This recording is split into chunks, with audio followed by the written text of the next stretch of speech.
Hello,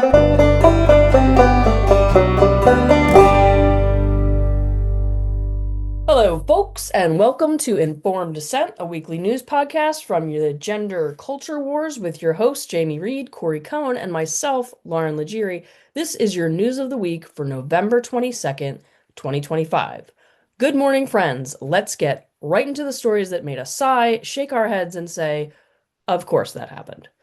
First up, the HHS has dropped the final peer-reviewed report on pediatric gender medicine. And surprise, it didn't magically transform into a different report because activists yelled at it for 6 months. Every key finding stayed exactly the same. Still no strong evidence that puberty blockers or cross-sex hormones help kids, still no proof of suicide prevention, and still serious risks. As we like to say, reality survives peer review. Two additions to the HHS report. One, the authors are now fully named, and it turns out that they are actual experts and not mysterious basement goblins. A full supplement of peer reviews and replies where the authors politely dismantle every single complaint thrown at them. We'll dive deeper into this next week. Up next, mail order hormones. Gender GP, the UK's online clinic famous for handing out hormones like Oprah hands out cars and unsolicited advice, has landed in the US. For $29.99 a month, young people can now bypass doctors, mental health evaluations, and sometimes basic reality. Meanwhile, as hospitals are backing away from youth transition and Gender GP is like, hold my beer, don't worry, we got this. And by this, they mean zero safeguardings. In academia, Texas A&M now requires presidential approval for any course promoting race or gender ideology. That starts in 2026, so mark your calendars for future culture war syllabus purges. In Oregon, 2 educators fired for opposing gender identity politics just won $650,000 and a clearing of their records, a major First Amendment win, and an expensive reminder to school districts to not fire teachers for having opinions. In crime, in New Hampshire, the state's first openly transgender legislator, Barry Stacey Marie Loughton, pled guilty in a federal child sex exploitation case involving preschoolers. He and the daycare worker involved each faced up to 30 years in prison, and this is an absolutely horrific story. Meanwhile, unless you've been living under a rock, you know that last week was Transgender Awareness Week. But who exactly gets remembered, and what is the awareness about? Transgender Awareness Week came and went, and once again, no recognition for the kids harmed by medicalization, young lesbians who had double mastectomies, gay boys put on blockers, detransitioners living in chronic pain. This movement shows you exactly who it cares about and by who it refuses to acknowledge. Up next for our deep dive, we're going to get into the New York Times story about the passport changes handed down by the Supreme Court through the Trump administration. And then in our second segment, we're going to sit down for an interview with Derrick Jensen. Stay tuned for that. That's your news of the week. See you later, folks. Welcome, listeners, to this week's deep dive. We wanted to lay out exactly what's happening with the Supreme Court passport case, because the details on this really matter. First of all, this was not a final ruling. What the Supreme Court issued was an emergency stay, which means while the lawsuit continues, the government can enforce its birth, sex, passport policy. What this means that any new or renewed passport must list sex as male or female based on the original birth record. The X marker and other self-ID options have been paused for now. Existing X marker passports will remain valid until they expire. The litigation is ongoing. The court has not ruled on the full merits. This is procedural, but it is pretty meaningful. This stay signals that at least 5 of the court justices think that the government has a strong enough argument, or that the lower court's injunction was problematic. And the court's language here matters too. They explicitly noted that using sex at birth on passports does not violate equal protection. That gives us a real look at where they might ultimately land. This case feels bigger than passports. It feels like it's beginning to be about whether federal agencies can invent entirely new identity categories like an X without Congress authorizing them. These categories have rippled downstream into schools, clinics, medical files, sports, and more. So even though this wasn't the final word, this marks a major shift. What we're going to discuss today is not only the passport case, but the way that the passport case was covered. The New York Times covered this in multiple articles, but the one that we're going to narrow in on was written by Amy Harmon. It's not only about how they framed the case, but also who wrote the piece, who they quoted in the piece, and one of the things I found really interesting was what the photography communicated. So to start with, I'm going to ask Lauren and Corey some questions and see if we can get this conversation going. Okay, first of all, this piece was not written by Azine Qureshi. It was written by Amy Harmon. We don't know what's going on behind the scenes, but this is now the second major gender piece that has Amy on it as the byline. Azine appears to have moved over to autism. Any speculation? Is that really a move? Oh, you mean Just a to lot of autism? crossover. Sorry. No, I mean, I think you're right, but is it a little bit safer? Could I contextualize this a little bit? Of course. So, because we are instantly dropping into inside baseball, I love which is, inside baseball. well, look, I'm not part of the left tribe. I don't really give a shit what the New York Times thinks about most of the things that they publish because they have some good reporters, they have some trash reporters, and a lot of the editing is trash. I don't have to have something in the. It's true. It's true. And I don't have to see. This is what I mean by inside baseball. Is there's a whole thing of the subject matter around the passports and the courts, which is interesting to me. But the New York Times thing is like this is inside baseball. So help us understand why specifically the New York Times coverage matters. Well, I think it's still one of the most major publications in the country. I mean, it still has the gravitas of being the New York Times, and there are plenty of people that are blissfully unaware of especially this topic at all. So I think it still has quite a bit of influence, the New York Times. So I think how they go about reporting on it is going to influence a large section of popular culture. Yeah, which is different from how the Washington Post reports on it nowadays versus in before times, or the Wall Street Journal, which regularly publishes op-eds from people who are close to our orbits, right? Okay. I just, of all of the news sources that Yeah. this liberal news junkie, I mean, I was a complete and total utter news junkie. I would wake up, I would read in bed, in order, the New York Times. Mm. Then I would go to the NPR national website.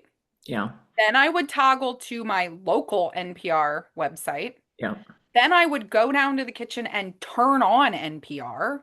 Wow. Then I would listen to or watch the PBS NewsHour every night while I was making dinner. Yeah. And and then the sprinkles on top would have been Mother Jones, which Oh, ran a hit piece on Riley Gaines. So In the tank. right, if you think of like I was like I don't know if I'm representative of the lib middle class, but that was my news consumption. Yeah. And I have reached the point where I cannot stomach NPR anymore. Mm. Um, Well, let's go back to this coverage though, because I think there are a few things that when we were coordinating before this, you thought were interesting, and you mentioned already in the intro. Who was quoted, which includes our dear close friend Brianna Wu, uh, friend of the pod. friend of deep close intimate friend of the pod, Oh, we're and besties. besties, right? Okay, we're all blocked. Can we be honest here? Well, this is called a kayfabe, right? We pretend, and then we pretend we're feuding, and then there's Paisley Kira. Is that how you say her name? Who? Paisley. She's an activist. She's a I don't know that. professor at Brooklyn College, and Okay. she's a Heritage was named, yeah, and our actual dear friend Karadansky. right. Our close intimate friend. Okay. So why is Brianna Wu chosen as the progressive voice here? Is Brianna Wu the progressive voice here that they can quote? No, this is circus, right? Doesn't the inclusion of Brianna Wu piss off kind of everybody at this point in it? Nah, this is just how the circus goes, right? So I should probably take your question more seriously, but this is let's step back for a second here. Okay. Journalists today, and maybe it's always been like this, but especially today, they are elite political actors. They are shapers of narrative.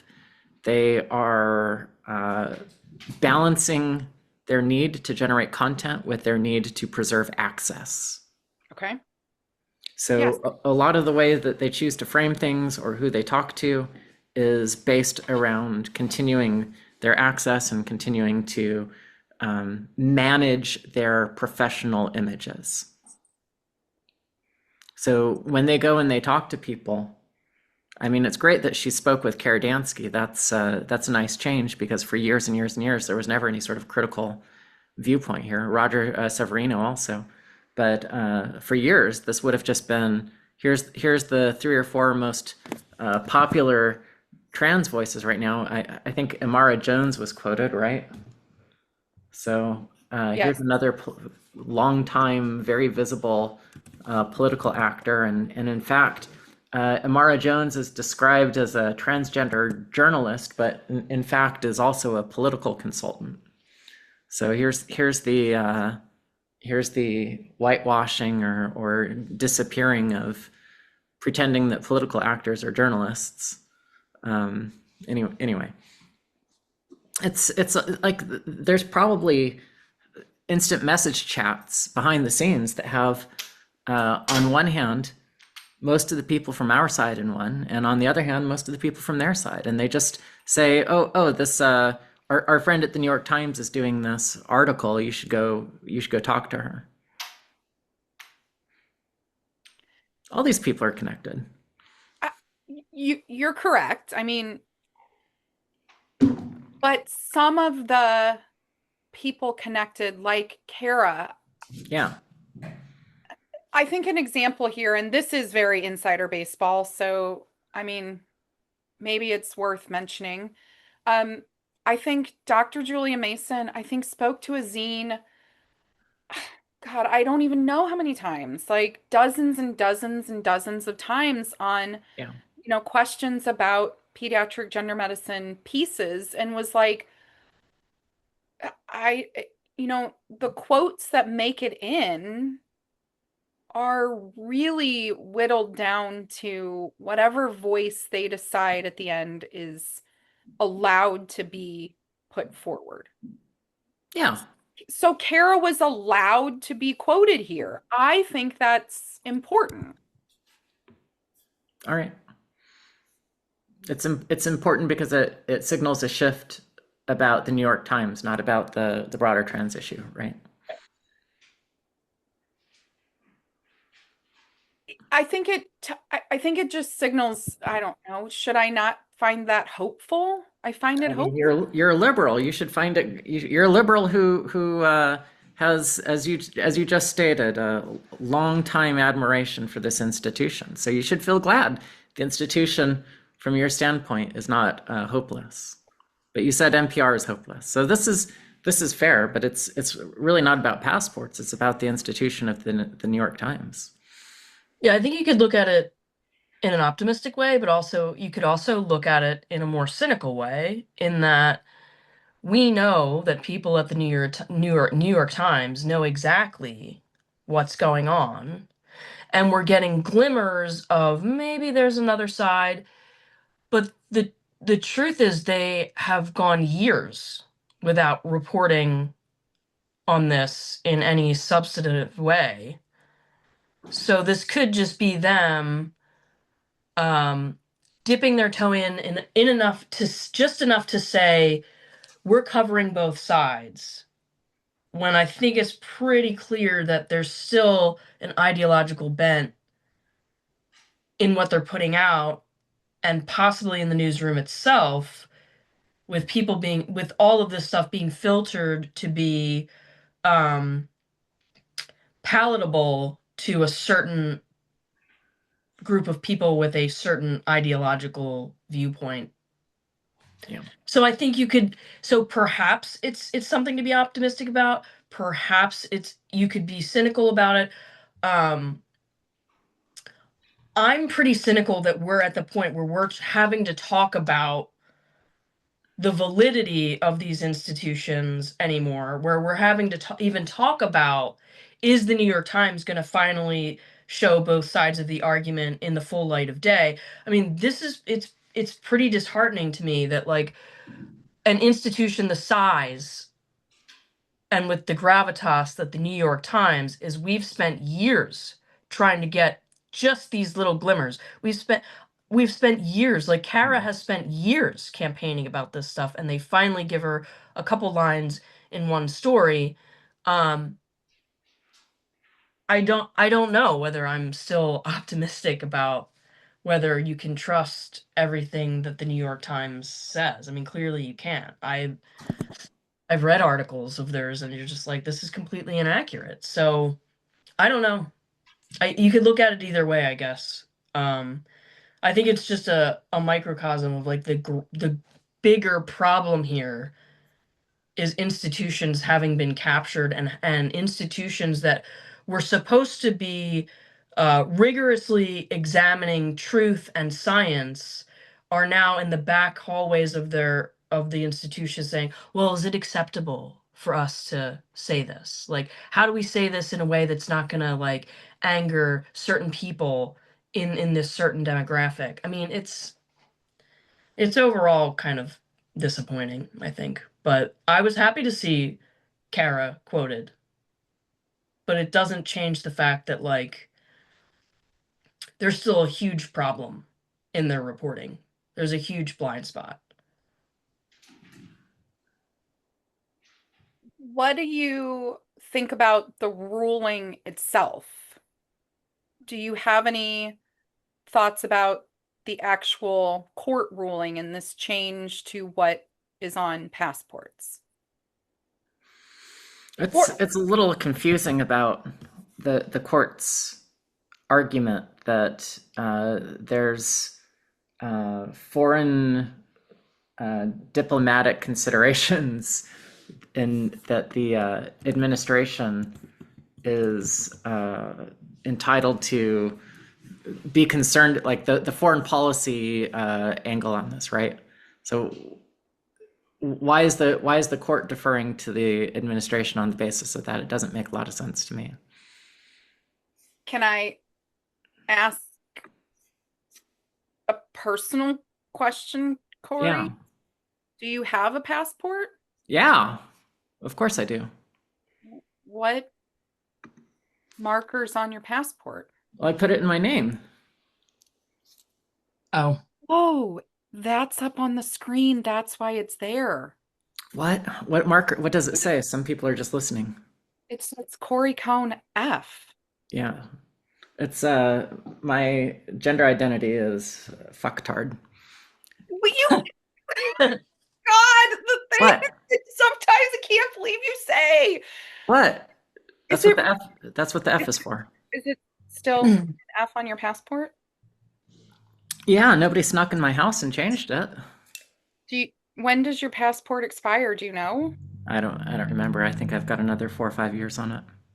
Okay, so then can I ask the both of you another personal question? Sure. Um, when you travel in airports and go through security and you have like Lauren, your identification, Corey, your identification, have you had any real world situations that have been challenging or Not with my passport. I mean, I've definitely had people take a double take. But because they see Lauren and they're looking at me and it doesn't automatically click all the time. And then I this is just anecdotal. I don't know if it actually is a problem, but I almost always have to get patted down when I go through airport security. Yeah. And it's always in my chest or crotch region. Like I don't know if they're looking for something they think should be there or if they're seeing something that they think should be. I don't know what it is, but I always get patted down when I go through those, the things where you have to put your hand up and put your feet on the yellow markers. Almost always get um, patted down. And then I would say in airport bathrooms is depending on where I'm at, I've noticed there's a lot more of people like scrutinizing me. Yeah. Like I've had more problems in public restrooms in the last 5 to 10 years than I ever did before. Yeah, that's about the same for me. I get way more scrutiny than I used to. Yeah. do you get patted down often, Corey? Less the last year or so, but for during from 2020 to 2024, I don't know why. Um, I I was getting patted down regularly, including people touching me in places that are extremely private. Do you think it's from the same kind of reason Lauren said? That Well, I have a hypothesis. what's that? My hypothesis is that under the Biden administration, the TSA implemented much more trans-friendly procedures, and I'm sure in the deep, dark databases that the TSA has, that my trans medical history is in there somehow, and that when I go through the scanner, I think they're looking for something that 78% of trans women have that I don't.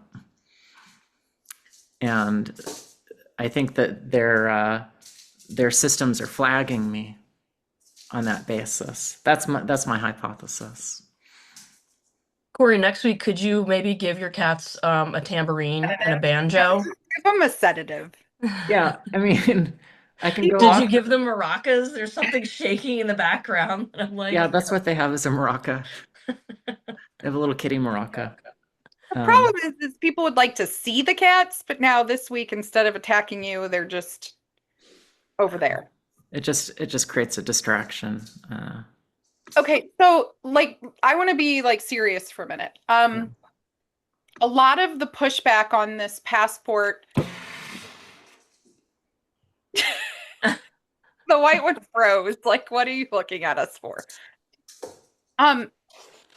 Pushback here is that some individuals said this basically means that trans-identified people cannot travel or that it makes their travel not safe. I think M. Gesson wrote about this. M. Gesson has an X on her passport, and she was saying basically this is going to make her not safe to travel the world. It's so ludicrous. does she ever elaborate on how exactly it makes people not safe? Because I mean, I don't understand how it would make someone not safe. I can easily think of how it could make somebody who's in deep, deep stealth unsafe, but I can't see how somebody who's like an attention seeker who has an X on their passport is going to be less safe by blending in with everyone else. Like Yeah. that doesn't make a single lick of sense. I think that's really interesting. So you view that X as attention seeking. Oh yeah, totally. Okay.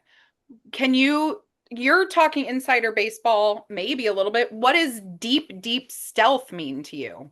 Oh, there's going to be people, whether anyone wants to admit this or not, there are going to be people who even the most sensitized people like us and many of our listeners are just not going to be able to look at somebody and understand that they're trans. Absolutely. Especially the kids that have been puberty blocked. And And I Particularly, also think especially the homosexuals who were gender conforming like already, yes, we're talking about passing. I mean, there are definitely people who do you think it makes them not safe or it just changes the equation or the conversation they're going to have? no, I think a subset of them are actually going to be unsafe because there are professionals who operate in the world in unfriendly countries that have to fly back and forth for business or personal or academic reasons. And they're going to unfriendly states and they're being treated as members of the class they appear as because it's consistent with their passport.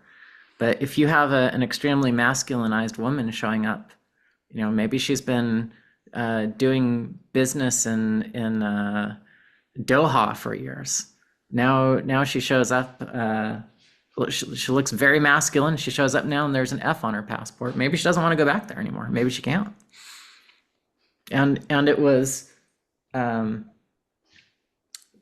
the deal, the promise, the guarantee. So every time the government creates rules, it's creating a promise that those rules are stable. We can call that rule of law. Those rules were set up, gives an inherent promise about the state of the administrative situation. Like you're going to be able to have, if you provide this amount of documentation, you can have your sex marker changed on your passport, and then people make that change. That gives them a sense of safety to go further along their transition, and then the rug gets pulled, right? So I can understand why people would be frustrated with that. Do you think that do you want to take that a step further? Do you think the policy should be there's a grandfather clause? Well, it depends on their sex. It might be a grandmother clause. Okay, elaborate. What do you think? Do you know that sex did not used to even be printed on one's passport? So yes, it's not even there's like international guidance on what should or should not be in a passport, and that's like an optional field. So it's the only reason that it's on there is it's one extra facet to help the officials in another country link that the documentation that's being presented belongs to the owner. That's all it's there for, is for a customs official to be able to look at it and say the person who's presenting this claim of citizenship, the person who's holding the paper is the person who ought to be holding it. That's all it's there for. Okay. Can I jump in for a minute? Yeah. I need to give a slight backstory, I think, and then I'll bring you to my point. Okay. One of the big elements of my job working in a gender center was that I helped everybody with their documentation. I knew the forms, I had the forms, I helped people fill out the forms for state IDs, birth certificates, like driver's license, and passports. One of the arguments I used to personally make when I was, a true believer was sort of what you were talking about, which was that I would kind of argue, why do we have this thing called a gender marker on any of our documentation? And I used to say, and I'm going to admit right now, I don't know if this was actually completely true. I used to say that race used to be on our state IDs and that it was removed. It might be true in Missouri. I don't know. I don't know if we want to fact check that in real time, but I thought that race used to be on state IDs or driver's licenses and that we removed it at a certain point. And I used to argue I would help people change their documents, but that I believed that in the end we needed to remove this from all identification. I mean, I could see that was probably could be a possibility because I know that there were laws about who qualified as white, where they're not. Like if you had any ancestry that had African Yeah, American the in it, one, you were yes. not, yeah. So I mean, I could definitely see that having been a possibility. I don't know that the gender markers are even necessary on passports. I do think that they're necessary on um medical records and certain other records. I do think that there is a problem in, like, for instance, when we're looking for a missing person, we're gonna have to the press is gonna have to start learning how to be much more transparent about that. Like there was the young trans-identified male that was missing, and the alert that went out was for a young woman, and like this is going to be an issue in the future because yes, you might be looking for a young man, but does he look exactly like a young woman? Like, how are we going to address that? And then there's the other complication of like, not everybody does pass. So are you supposed to say you're looking for a young woman when there's someone who's obviously coded, like, gonna look like male? People are going to clock as male. There's a whole mess that we've created with altering people in this way. Okay, And first of all, at some point, we're going to hit a wall where, like, we're not going to be able to keep everybody happy. It's going to come down to what's most functional for our society. okay, Corey, did you fact check me? What did you find out? Looks like North Carolina may have it all still on their license, but it doesn't look like it's a common thing to have. But did it used to exist? That I cannot say. Okay. So that was me then. And then I, for a long time, was kind of still in the why do we need gender markers and all and any of this stuff, maybe. And I'm using the word gender. Yeah, okay. I was recently privileged to be part of a conversation with a number of our good friends from Britain who are actually now in the throes of figuring some of this out because they just had this ruling that essentially said, you know, men can't go in women's bathrooms. Is But that what the ruling said? it seems like it was maintaining single sex spaces. And the pivot now in the UK, and again, it sounds like some of the activists are starting to argue something that's come up here a little bit before, which is the radical concern for the butch lesbians in the bathroom. The rapid onset concern of butch lesbians in the bathroom. What? We're fine.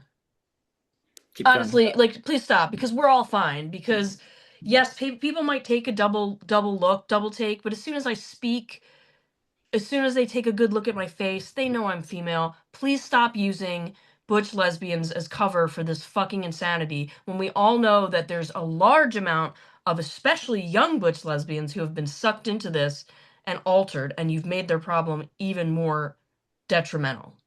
So please stop. We're fine. We'll deal with it. We're fine with having a little bit of inconvenience in public spaces if it ultimately leads to our community being healed and our bodies not being damaged by this. That's my rant.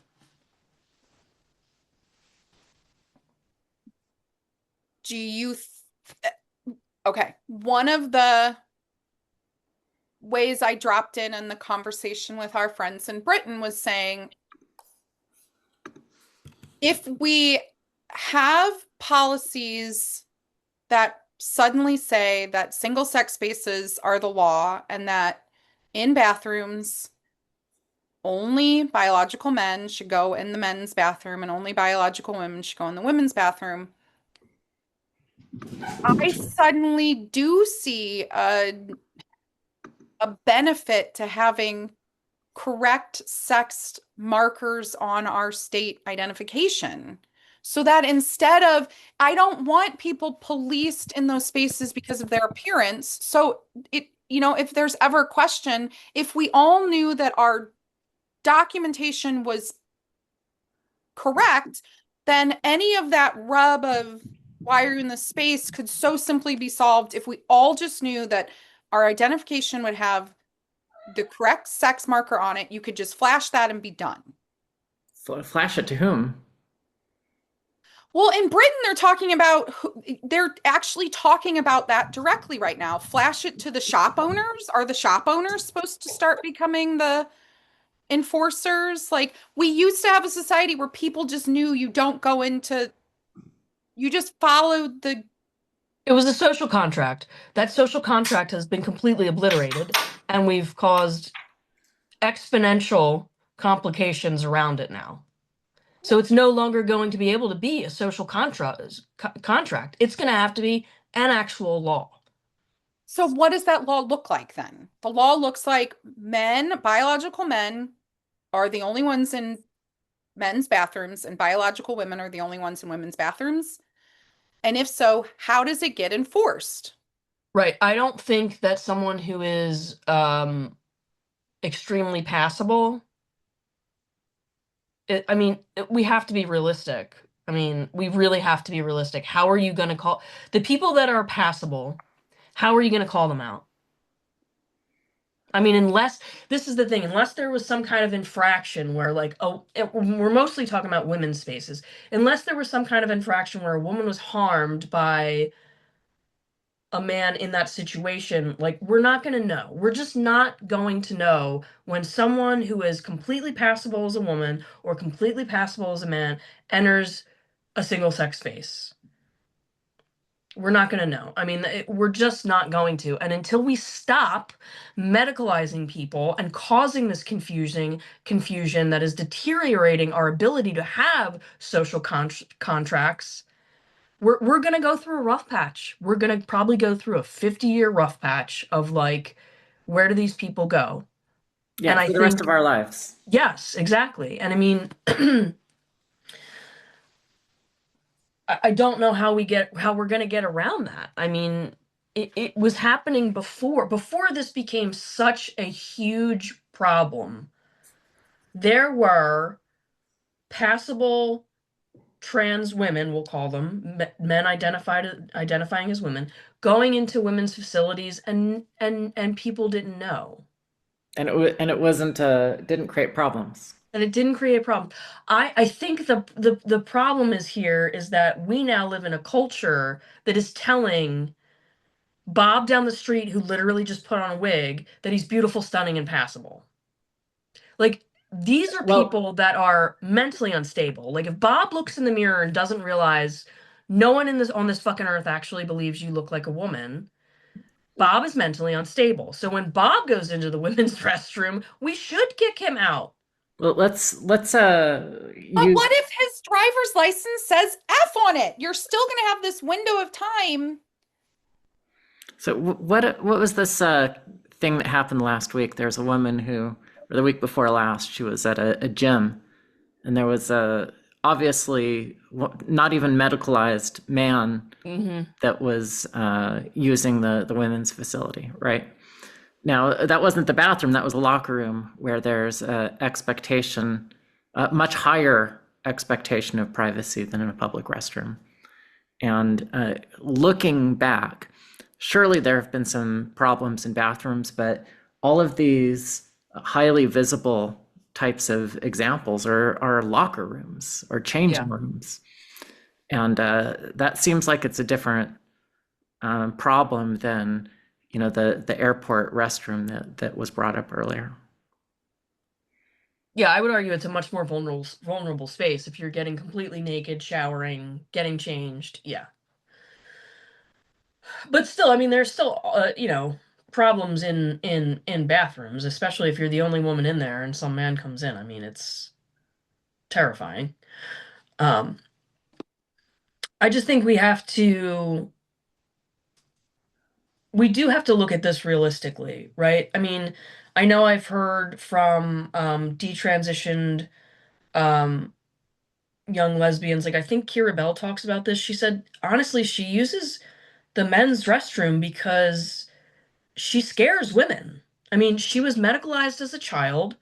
She still fully passes as male. She knows she is female, Have you but met she's her? causing more problems going into the women's facilities because she's not going to ever pass as female. And what is Have she you met supposed to her? explain herself? I have not Corey, met are her. you going to No. say that she passes as female? She looks like a woman to me. Okay, I have not met her. okay, but I actually I think we should just, you mentioned it earlier. I think it's worth reiterating. There is a difference when you are this deep in this as we are.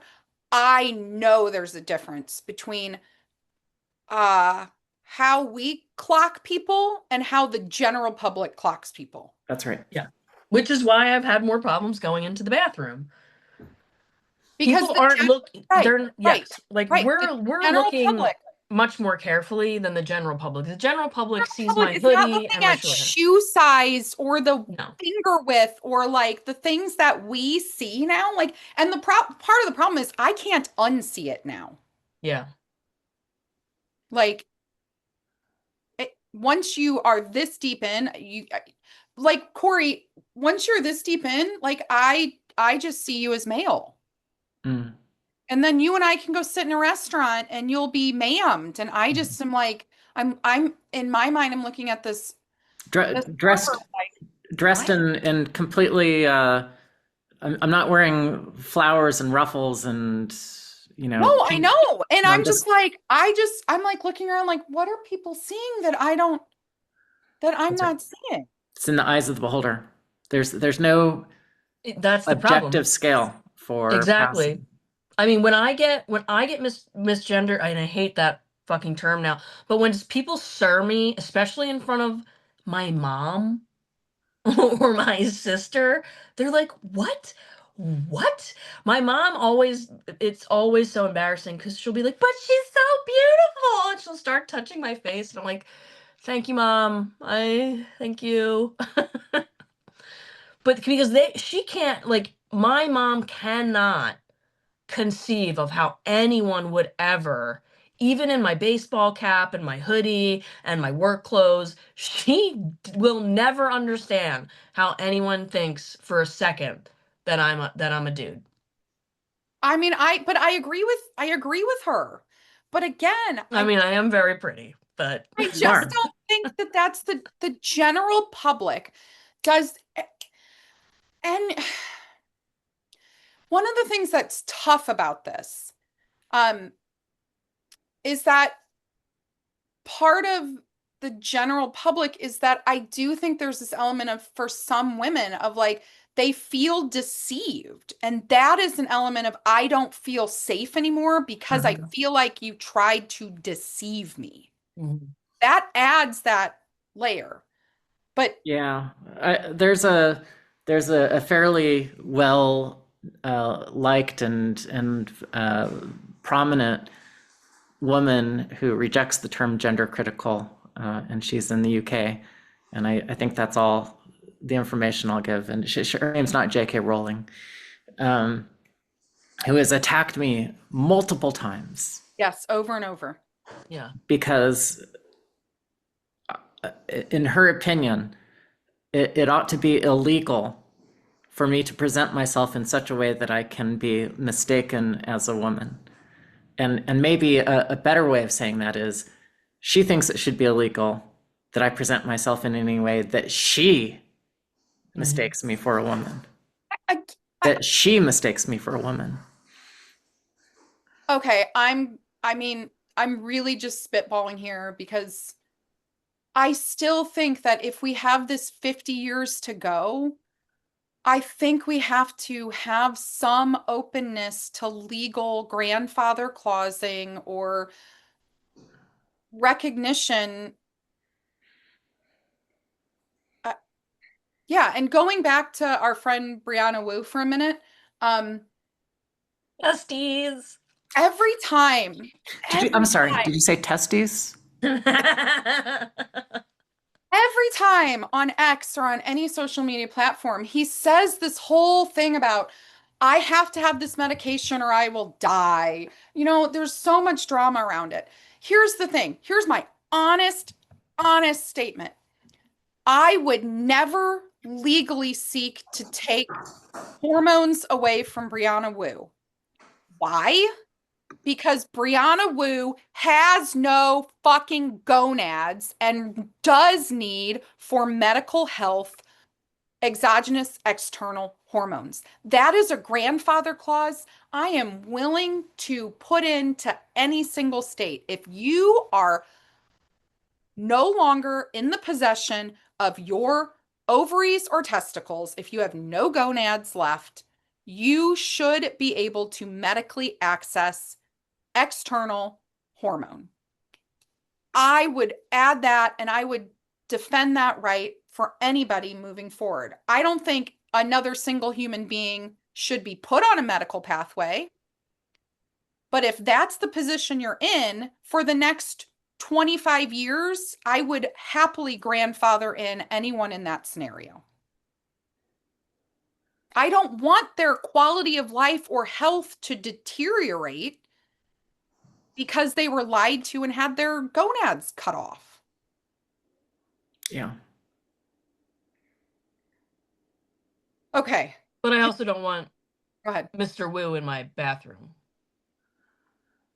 Okay, so we grandfather in Mr. Wu's right to access medical necessary hormone, but we do not grandfather in anyone's right to legal documentation that continues to uphold the lie of biological sex. Is that where you would land?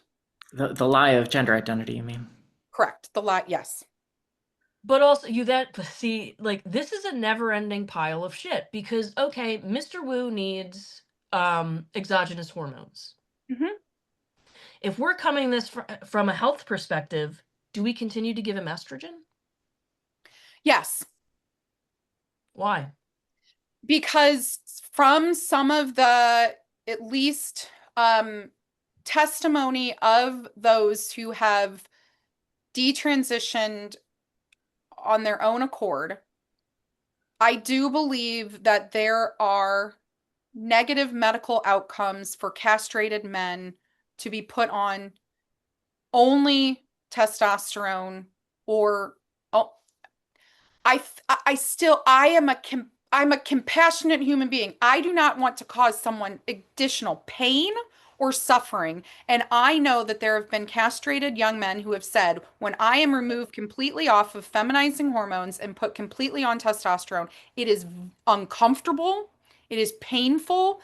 It causes arousal in tissues that have been moved around in my body and put in different places.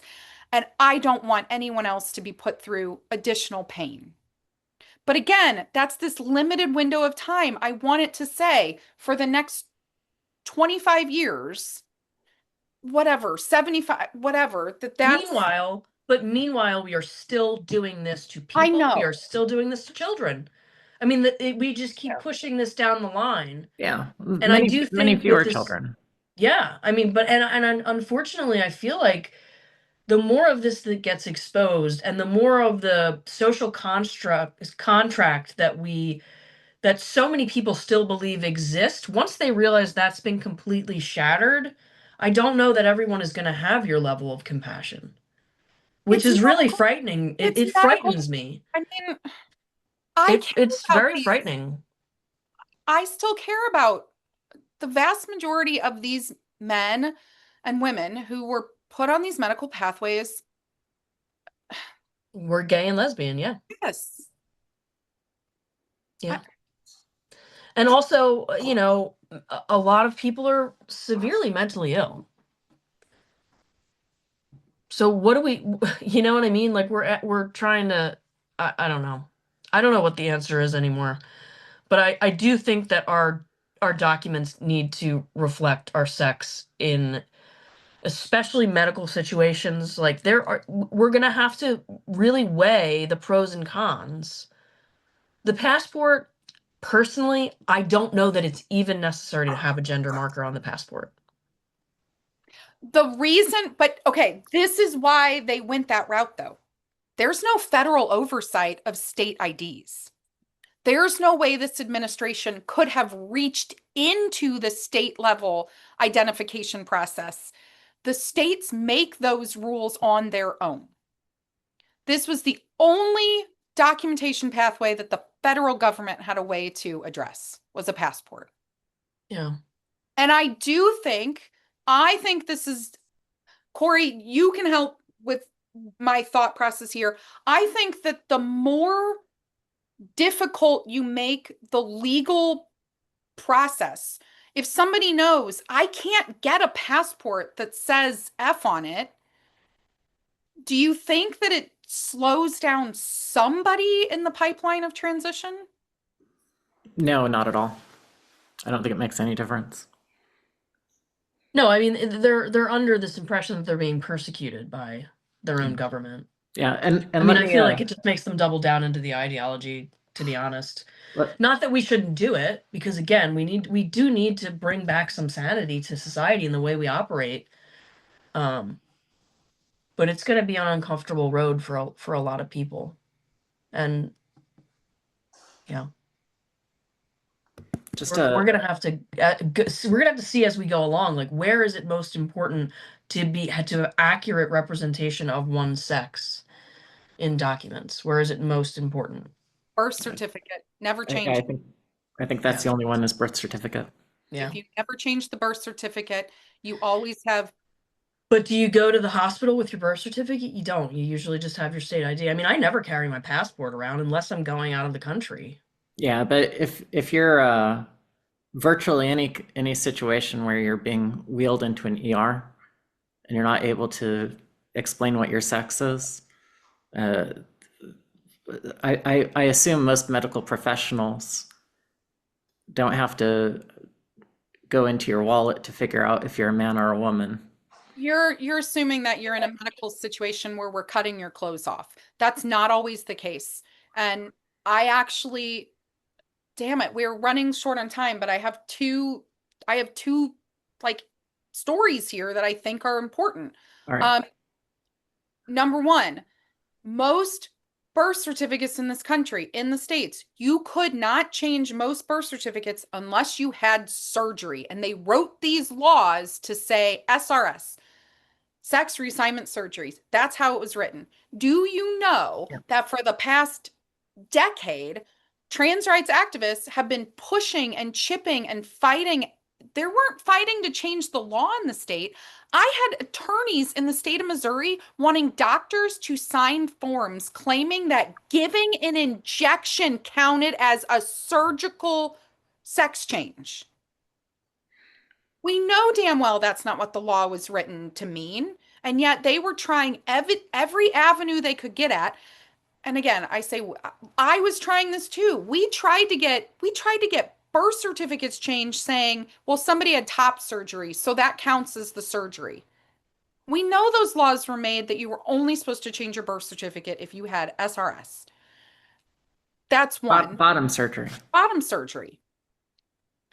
The other thing about the hospitals, though, I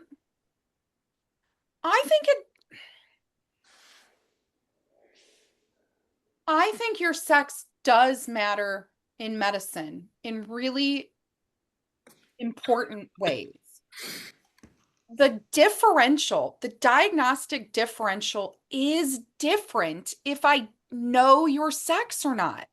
If I have a male coming in, they could be picked up in an ambulance in severe abdominal pain. They're in pain.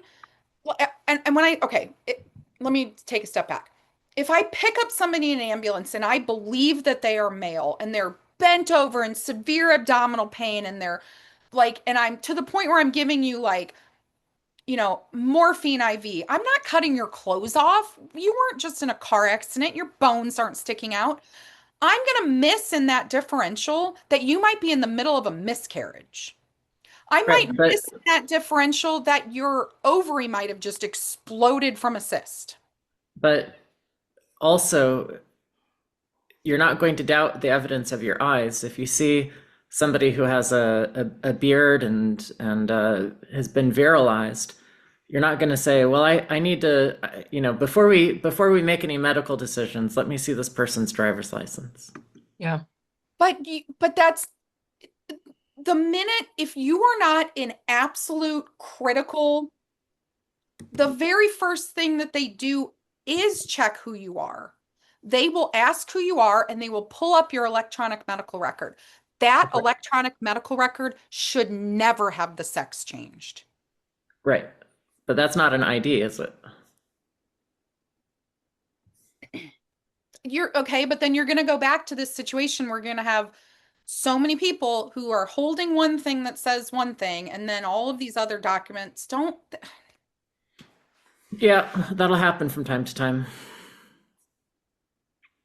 Yeah, we've created a huge fucking mess, and it's going to be a huge fucking mess to get out of it. All right. Which is why we just have to stop doing this to people.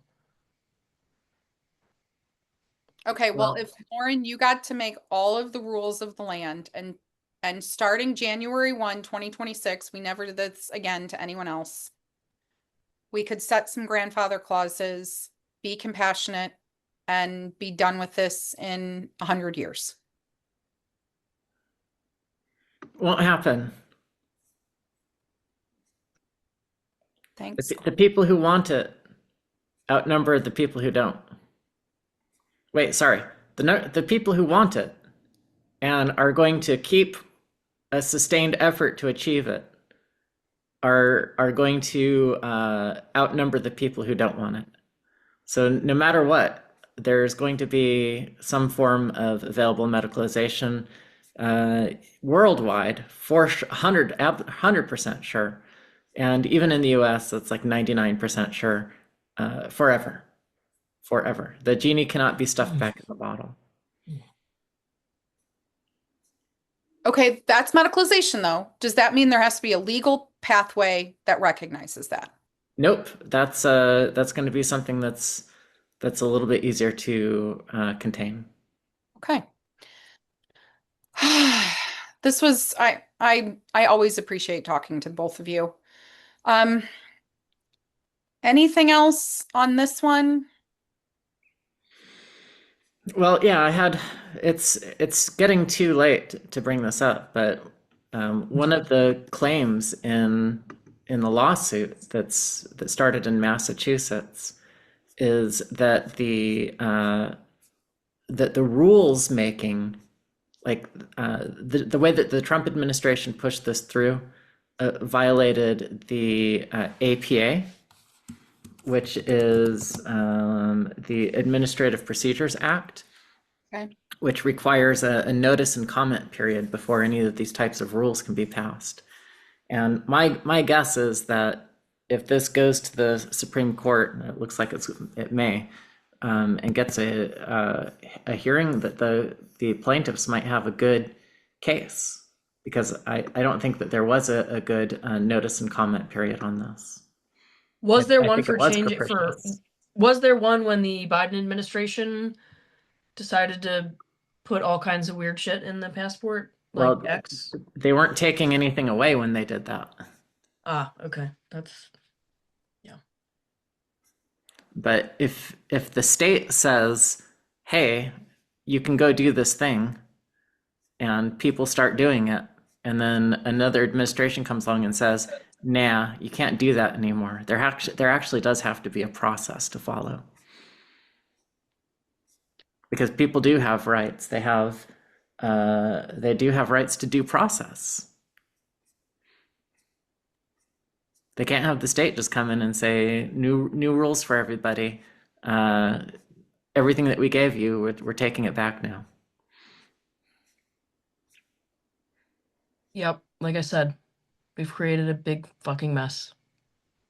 So if you're trying to come in and be a reformer, keep aware there are T's to cross and I's to dot, and it works both directions. When other forces, ones that we may not agree with, try to do the same thing, there are still T's to cross and I's to dot. Thank you. That's actually a really, I think, important point to make. So, yeah. Okay. Let's wrap up here. We are all going to be reading the addendum to the HHS report this next week, hopefully, and have some insight and discussion to bring from that newest iteration when we meet again next week. Sound good? Sounds good. Let's do it. All right. Thanks. Today we're joined by Derrick Jensen. Hailed as the philosopher poet of the environmental movement, Derrick Jensen is the author of 25 books, including The Myth of Human Supremacy, Endgame, and A Language Older Than Words. He holds a degree in creative writing from Eastern Washington University, a degree in mineral engineering physics from Colorado School of Mines, and has taught at Eastern Washington University and Pelican Bay State Prison. He has packed universities, auditoriums, conferences, and bookstores across the nation, stirring them with revolutionary spirit. Derrick Jensen was personally hugely influential in my early adult life. His books, alongside other thinkers like Howard Zinn, Noam Chomsky, and the Crime Think Collective, shaped the way that I understand power, truth, and the responsibilities we have when institutions fail the vulnerable. I am so pleased that we are able to bring you this discussion with Derrick Jensen today. Welcome back to our second segment today on Informed Dissent. We are going to be speaking with Derrick Jensen. Derrick, today I wanted to walk through 5 connected themes.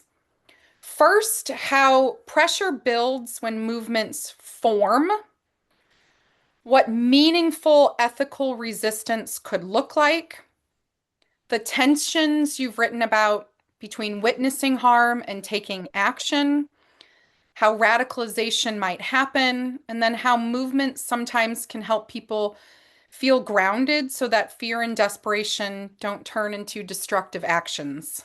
This is a ton of things. But what I wanted to do is start with one of your well-known lines, something that I will admit readily I probably think about once a day.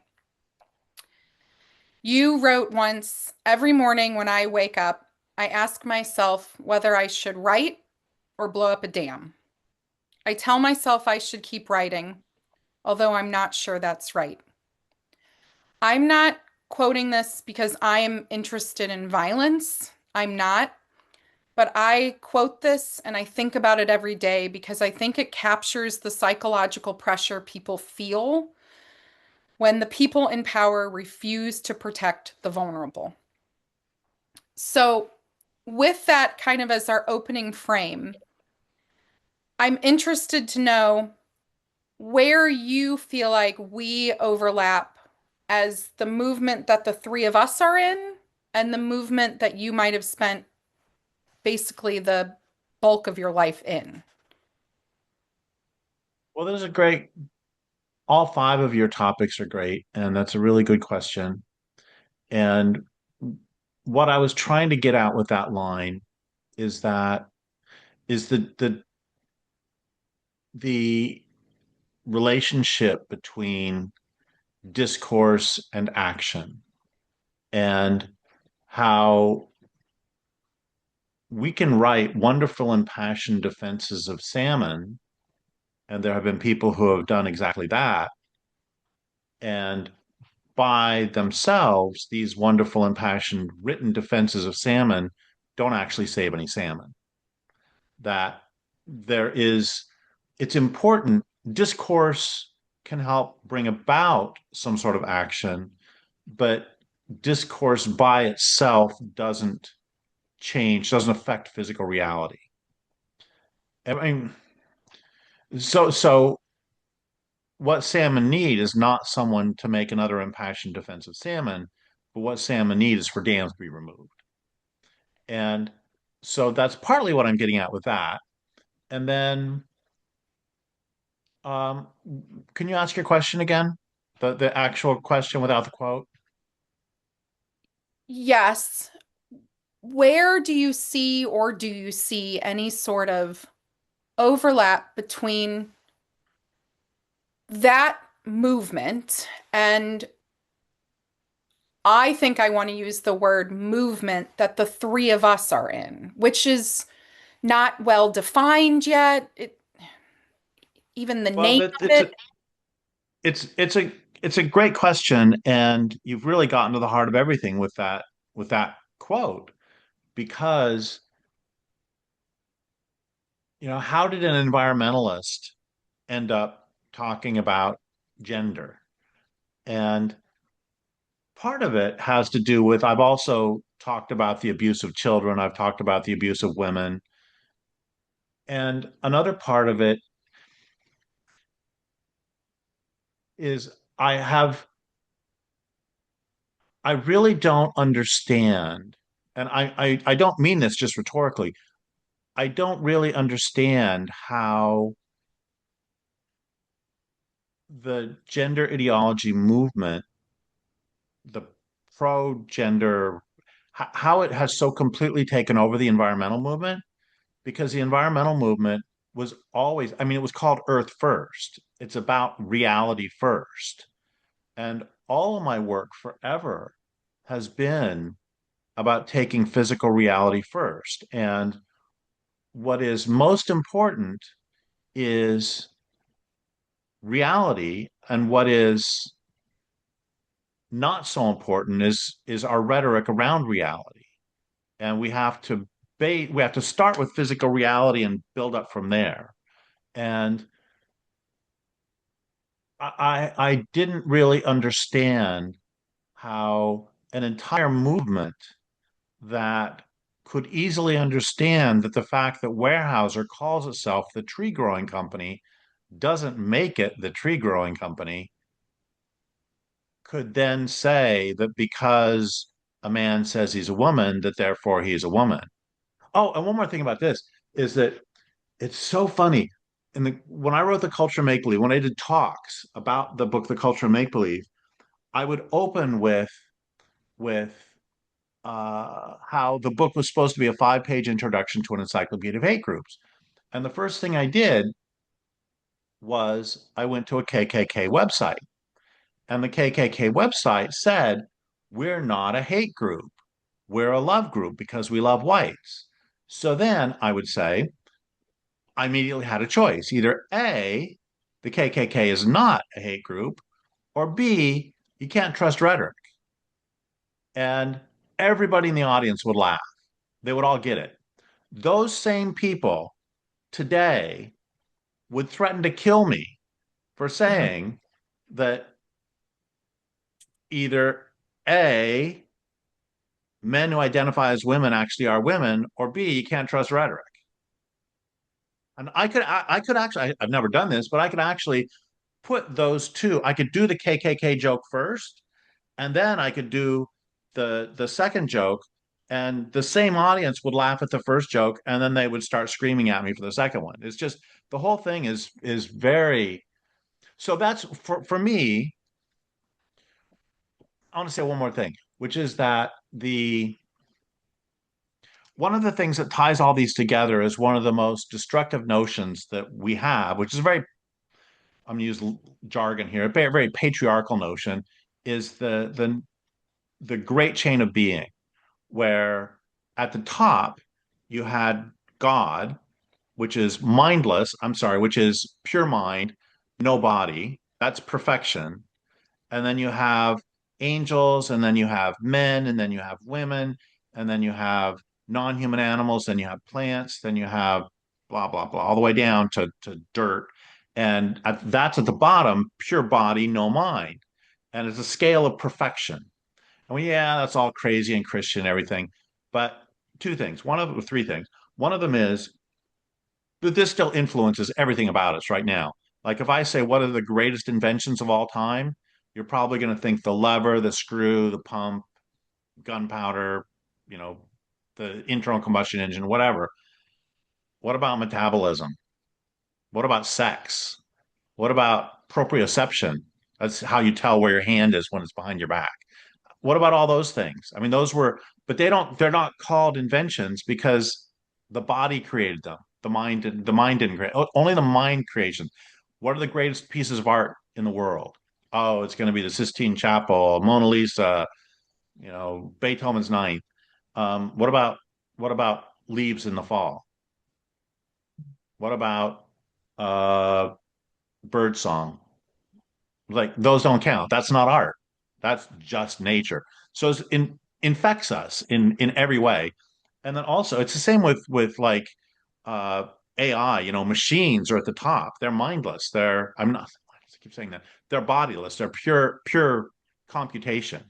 And then the same thing has to do with this whole ideology that what is important is not our bodies. We are not our bodies. We're a mind, disembodied mind that has been dropped into this vessel. And what is most important is not what the body says. What is most important is what the mind says. And so this all and it's the same. What do we value in the world? Trees aren't really worth anything until they're turned into two by fours. We value what we create. We don't value, and if you want later on, we can get into the relationship between this and uh, patriarchy and the male violation imperative and patriarchy, etc.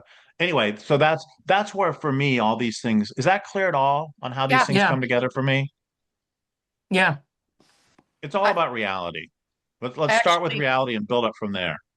I actually think Lauren has been explaining many of those principles to me probably over the past year, especially around the body and embodiment. Yeah. And then you have, well, I mean, what we're in this, post-structuralist hellscape that we're in now, where it says, words create reality, which is the complete inverse of what you're talking about. Yeah, and thank you for putting the words post-structuralist and hellscape together. It is. So I'm going to read one other quote of yours. But before I do, I want to frame it up and I want to tell you a little bit about the people that we work with every day. So every day we work with parents who are watching their children essentially get marched to or taken to or moved through these irreversible medical, and I use medical in quotes. Often we see it as violence onto their bodies, things that as parents they cannot change, they cannot fight. We work with individuals who, for the most part, we use the word detransitioners, so individuals who have lifelong consequences, who had been hurt by these processes, and then the gays and lesbians who have seen boundaries, language, ideas basically erasing our existence. So the quote, and you've already kind of talked about it a little bit, is, and we're back to the salmon, we're back to dams. When dams were erected on the Columbia, salmon battered themselves against the concrete, trying to return home. I expect no less from us. We must hurl ourselves against and through the literal and metaphorical concrete that contains and constrains us, that keeps us from talking about what is most important to us, that keeps us from living the way our bones know we can, that bars us from our home. It only takes one person to bring down a dam. What's striking to me about this when I think about this is that what do we do as, I don't know if we're the salmon or if we're the person on the outside, but I see what feels like to these parents that they're hurling their body up against this institutionalized structure and feel so powerless, um, how do we coalesce? Like Earth First had this long history to grow into this movement, and we're really kind of in infancy in some ways. How do you, or how did you see the movement of that take that pain? Because so much of that is throwing oneself against is really a representation of this pain. So how do we help lead the parents or the individuals harmed or the other gays and lesbians to utilize that pain or that feeling in ways? Like, do you have any insight into your history with Earth First? Well, I see two stages that with environmentalism at least that might be relevant. One of them is that so just last week I was at a local environmental meeting about protecting a creek that is just right over here.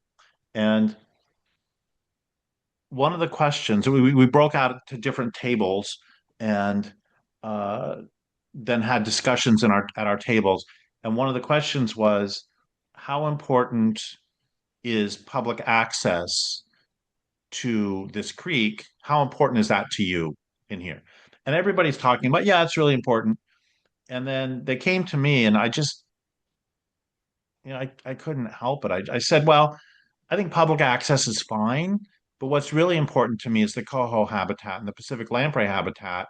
And I honestly don't care if humans have access to it or not. It doesn't matter to me. And the point is that as soon as I said that, like four other people at the table said it.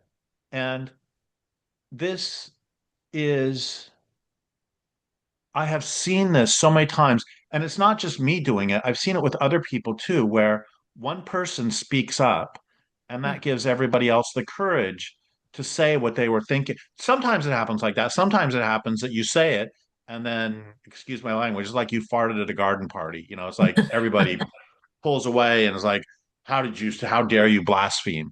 So that happens sometimes too. But there are other times when you say something and everybody's like, oh, thank God somebody said it.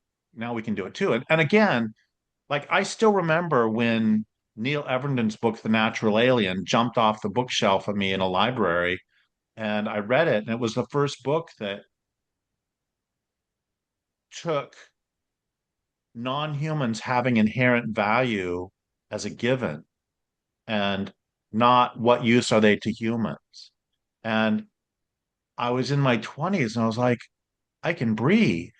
It's like for the first time in my life, is somebody had said, and I'm sure that all three of you experience this all the time with it's like, oh, you mean I can just be a woman who's attracted to women and that doesn't make me a man? That's kind of cool. I'm guessing that you all have that same thing, but that's one part of it is just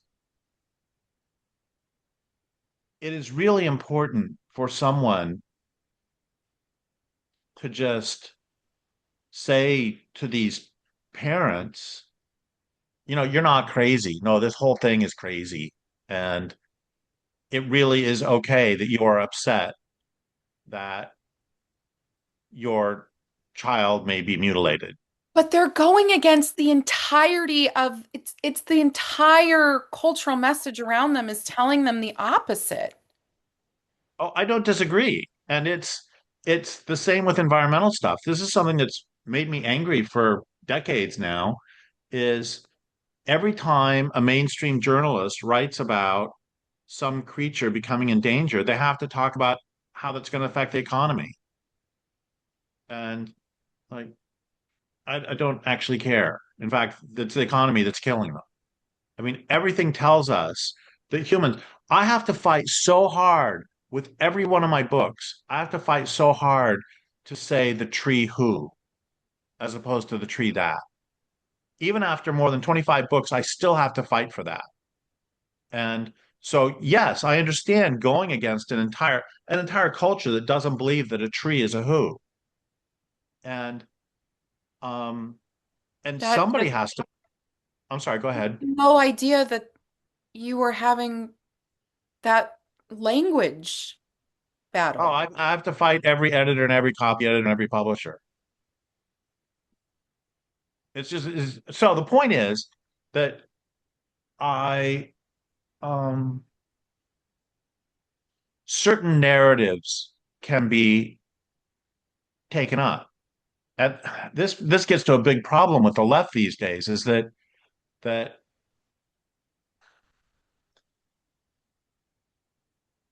I just was having this conversation with somebody yesterday that there are certain issues on the left. I'm sure the same thing is true on the right, where if you don't agree with the leftist dogma, then you are a fascist. And we can't even have. I mean, I'm like even nervous to say the word immigration because if you are not in favor of open borders, and I really don't understand, as an old school lefty, it's like I don't even understand how this became a lefty issue. That it's just it's, and I'm not I'm now I have to backpedal and say, oh my God, I'm not trying to derail the conversation. But it's like there are so many issues that if you, it's like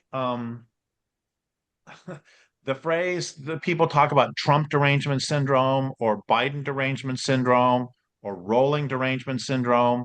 If there's certain things that if you, it's like Israel um, derangement syndrome. You say any word that has I and S in it, and then people start screaming at you. I mean, it doesn't, there are certain things you just can't, and this, I don't even understand how the whole gender issue became that way.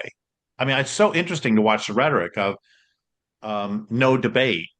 And like, I wish I would have figured out that trick when I was like 7. And Yeah. then, No debate. yeah, uh, Derrick, it's time to go to bed. I was like, no, no debate. And then somehow that's become a, I can't say that that's become a Trump now because that immediately goes to Trump. Right? It's like, anyway, that becomes a T word that trumps everything. And anyway, so one thing is that, but when we're talking about Earth First too, I want to say another thing that that I don't think you have to worry about yet, but happens in environmental groups all the time. That Earth First was really only Earth First for about 10 years or 15 years. And it started to go to pieces around 1990 uh, when it started to become no longer biocentric. And this is another piece of blasphemy you can't really say out loud, but I'm going to say. But I mean, I fully recognize that the misogyny that was inherent in a lot of the early Earth First, but Judy Berry did not do Earth First any favors because she was a labor organizer and she brought in labor and women's issues, which are both important issues to talk about. But it no longer became Earth First until by the end of Dave Foreman's life, he had a folder for various Earth First materials, modern Earth First materials. They no longer called it EF exclamation point. It was EF question mark. And these So days, I could 20 it's years like I've called it early first. intersectionalism. Early intersectionalism just destroying a cause because you can't be for one cause but also every other cause. Yep. Yep. Yeah. Completely agree. And so long term, that is something that so many environmental organizations lose their biocentrism. And I don't know enough about social justice movements to know if they also go through that blunting. But, at some point, when you get big enough, then you'll get taken over and become the opposite of, well, actually, the whole third wave feminism is that, second wave feminism was really powerful. And now third wave, no, not now, but for the last 30 years, third wave feminism has turned it on its head. Um, and we can say the same thing. I'm only going to say this. You can speak to this much better than I could. The whole, LGB thing has become It's It's complete. trans. It's so funny that the Yeah. forefront of homophobia is the whole like pride movement. It's that is the same thing happens with environmentalism. Environmentalism been completely destroyed. Climate change, the climate change movement has completely destroyed environmentalism. Um, I mean, this There, happens. You see this. Sorry, I'm getting way off track as I always do, but short term, back to the point. I think it's so important to say to those parents, uh, you're not alone and you're not crazy. And no, we think it's a terrible idea to uh, interfere with a child's physical and sexual development, physical slash sexual development, however, whatever relationship we want to put between those, mental development. Uh, we think this is all a terrible idea. And um, anyway, I don't know where you want to take any of that. Like Corey, are you ready to jump in with something? well, something that you said, just I recognize it a bit in the context that I'm in, and I want to test it and see if it's recognizable to you. But I think in any of these sort of movements where they get started because there are thinkers, philosophers who spend a lot of time understanding the problem context, understanding the implications of the current state if it's allowed to continue, come up with a variety of different solutions or strategies to try to forestall some sort of disaster. And like these are the hearts of any of these types of movements, whether it's uh, trying to stop environmental disasters or trying to stop personal disasters with gender affirming care. But once you have this solid group of people who can think about these problems, they can't do it on their own, and so you have to get a group of people on board with you.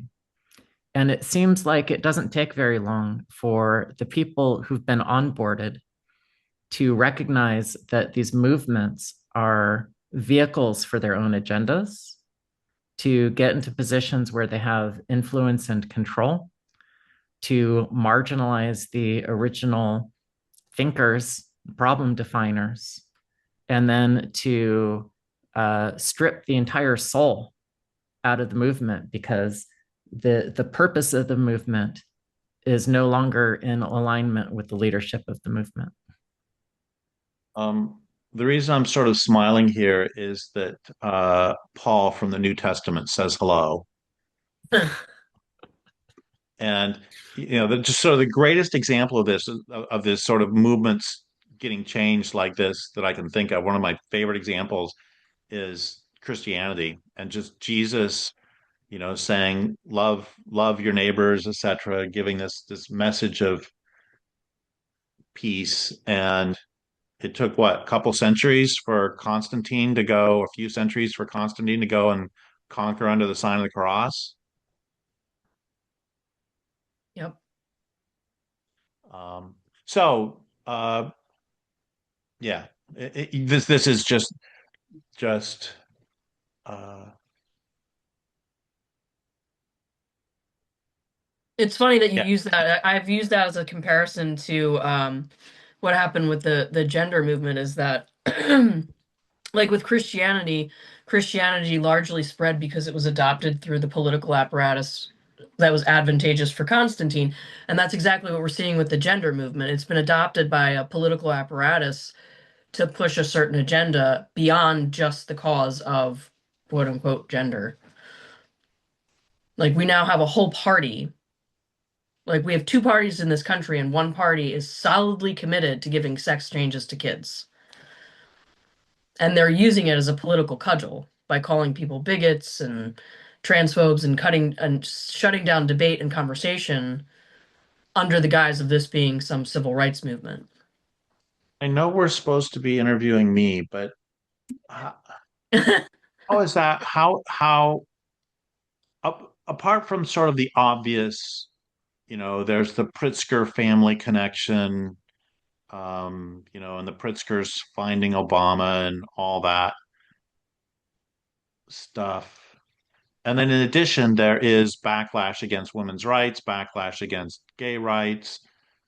Apart from those, how did this become such a flashpoint? I mean, I was thinking about this before the interview today. It's like this is don't take this the wrong way, but this is such a stupid issue. I Oh, know. Oh, it's we at know. once We it's know. existential and ridiculous at the same time. Like it is this is an existential problem that we're now wrestling with, but it's also completely fucking ridiculous and full of clowns. Like it's I get it. Yeah. I think a lot of it has to do with the power of the NGOs in this country and how they kind of finance and they move along political actors too. Like the HRC gives rankings to hospitals about how, friendly they are to LGBTQ. So once the gay rights organizations were hijacked and the Democratic Party kind of saw itself as the party for the gays, and they don't really know what's happening. They don't understand the inherent homophobia in the trans movement. And they're now dealing with these NGOs that once we got marriage, there was still millions and millions of dollars being filtered into these gay rights organizations that didn't need it anymore. Like what were they gonna we got the right to marry, right? So trans was the next shiny object. It's a lot of it is about just power and money. Uh, Thank you for that. And the thing that cracks me up about all this is that I've written more than 25 books about how crazy this culture is. And then when it acts crazy, I somehow get surprised again. So, I mean, it's kind of because we can make the same argument. It is, um, I mean, it's crazy to think that you can put in a dam that stops water flow and not kill an anadromous fish. Like in the 15th century, excuse me, there were laws in England against putting in obstructions that would bar fish passage. The science is not particularly complex on this, Correct, but because we they understood that that is part of how the natural world has to move. Like they understood that. there's this line from I don't know, I think it's Lao Tzu or something. Oh, I don't know who. This is some ancient Chinese guy said this. Um, that the more talking and thinking, the farther from the truth. And for me, that really describes postmodernism and poststructuralism in a nutshell. Or there's another line by R.D. Laing, who I just have to say, he was completely brilliant and probably the one of the best people ever at describing abusive dynamics. And he himself was a batterer. Um, I always need to put that caveat on there. Anyway, it has this great line about um, children, something to the effect of children are not yet fools, but we shall turn them into imbeciles like ourselves with high IQs if possible. And to get back to the original question, because I keep coming back to this because I think it's so important that before they get sucked into this whirlwind, I think a lot of parents understand that giving that chemically or surgically mutilating children is a bad idea. And that's another thing we haven't really talked about this, but I just find it extraordinary the the massive cognitive dissonance in at the same time saying, well, this isn't happening, but Hmm. it is a human rights atrocity to not allow it to happen when it's not Hmm. happening. Yep. This isn't happening, but you can't ban it because that's wrong. But it's not happening. Yeah, it's very frustrating. If I could pivot us slightly, You can, I tend to wander, so you can always pivot me. Don't ever worry. I have 5 children. I also just watch them go. Um, you've talked about this phrase, the culture of resistance, and creating a culture of resistance. I feel like so much of what went wrong with this whole gender concept is that we somehow ended up with this is kind of a pivot away from the parents into the kids. So we have all of these teenagers, all of these kids who also, I mean, they're vulnerable, but they got sucked into this kind of ideology, these things that were being explained to them. Did we change this generation, the teenagers? Like, it hurts me sometimes because I feel like I think that they truly think that this is their rebellion, that they're somehow rebelling against something by physically harming their own bodies. And they think that they're rebelling by getting hooked on injecting themselves with testosterone every week. And part of that stupidity that how this is so stupid is that in some ways, I sometimes wonder, was this a great distraction to keep the kids who sometimes are so good at fermenting and understanding rebellion? Did it drive them to self-harm instead of recognizing that I mean, in the last 20 years, I don't want this to be seen as offensive at all, but I almost feel like the environmental movement, the anarchist movement, all of these things were about deconstructing power and bringing us back. I don't think we've achieved anything. And instead, this next generation went, they didn't go to rebel in the way that I wanted them to rebel. I wanted them to still rebel against the giant pharmaceutical companies but instead they're rebelling by self-harming. But they're living in this culture that's created a fiction that they believe now that they are marginalized. They're a marginalized group. In addition to the rebellious aspect, maybe that's feeding into some of the social contagion aspect and I think Corey pointed this out, this is being sold to these kids as their only pathway to authenticity.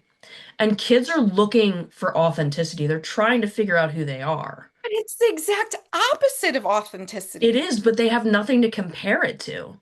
They're So kids. did we just like where are the rebellious teenagers who are I don't know. It just like hurts to know where we were at with these kind of movements to see where these kids are at now. I think at this point, the rebellious teenagers that we're seeing, the real rebellious teenagers, are the girls who are refusing to stand on a podium with a guy. Yeah. And the, I mean, the, this is another thing that as a lefty I can't say, but it's the Christian kids who are saying, no, I'm not going to use your pronouns. Hmm. And unfortunately, it always ends up. I'm so tired of. I was just watching a video today of some Irish guy. The cops came to his door because his son teaches at a school and refused to use the preferred pronouns or the demanded pronouns, and the father's giving this lecture to the cops about how my son has freedom of religion, and it's like I'm so tired. I mean, yeah, that's great that it's freedom of religion, but what about just freedom of speech? What about Freedom I to don't reality. freedom to reality? Yeah. I don't adhere. It's not because I'm a Christian, it's just because I don't adhere to your religion and your faith-based religion that you have a different soul in your anyway. So I think that there is that resistance coming from the girls and women who were refusing to play volleyball against the teams with boys on them. And the reason I hesitated or stumbled on that sentence is that as a former athlete myself, um, it annoys me when non-athletes, I just have to get this out there.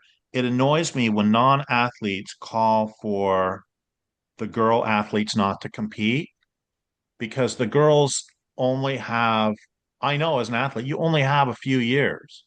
And I would not ask them, as I used to be a coach too. I coached high jumping, and I would never have asked my athletes to not to boycott. I would have gotten myself as the coach kicked out of every meet. Yeah. It's the coach's job, the athletic director's job. It's their job to do this. And if the students want to do it on their own, that's great.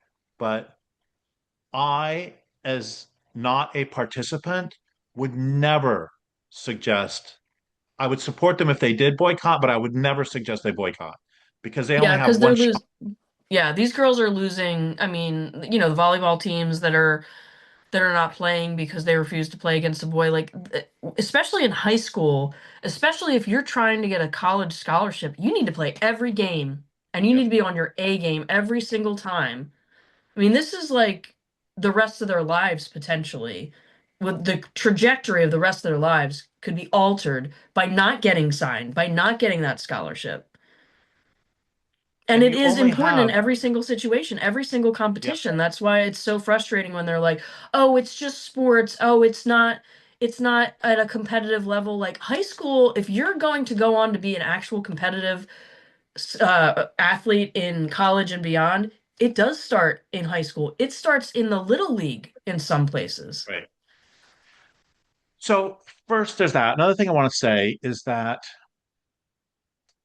part of the problem has to do with the whole society of the spectacle and how we have become so much more image based and so much more we forget what is real. I've seen studies that I don't know 20% or something of kids between the ages of 18 and 25 in Britain, if they were given a choice between losing a finger and losing their cell phone, they would lose a finger. Mm. And so we are, what is real to us is these images. And we're told that what is, that if you look like a woman, you are a woman, or you look like, you have this caricature.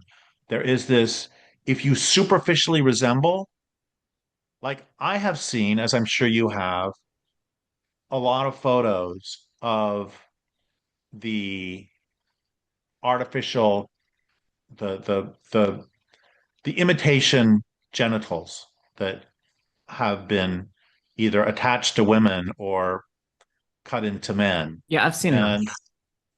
they don't,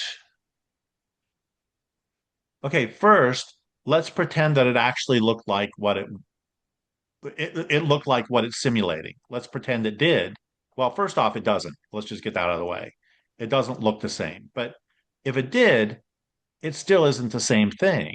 And we understood that. It was easier, I believe, to understand that in days before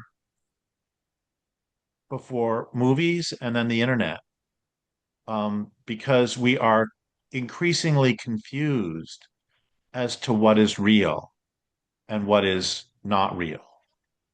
And um, we have an entire culture. This takes us back to the great chain of being, and that's why I mentioned that at the beginning, is that what we create up here and what doctors can create on a medical table is more important than what nature created. We value that more. So they're in an entire culture that is believing this, and then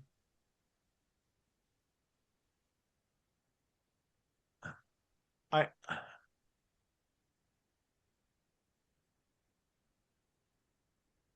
Yeah, and our entire culture I is superficial aesthetic.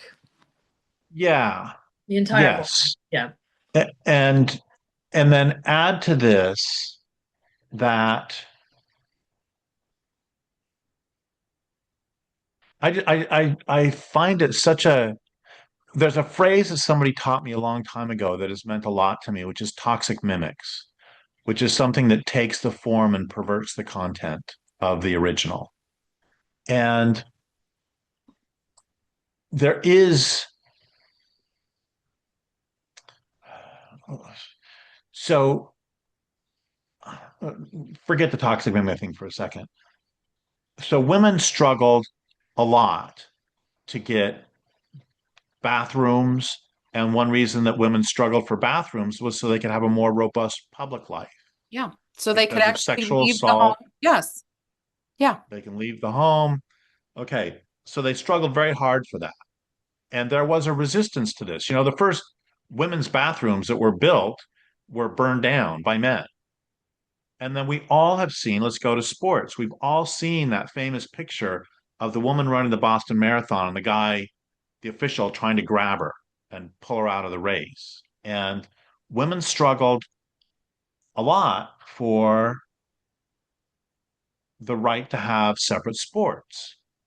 And there was a cultural opposition to that. And that sort of failed. But now we didn't ever address the underlying misogyny.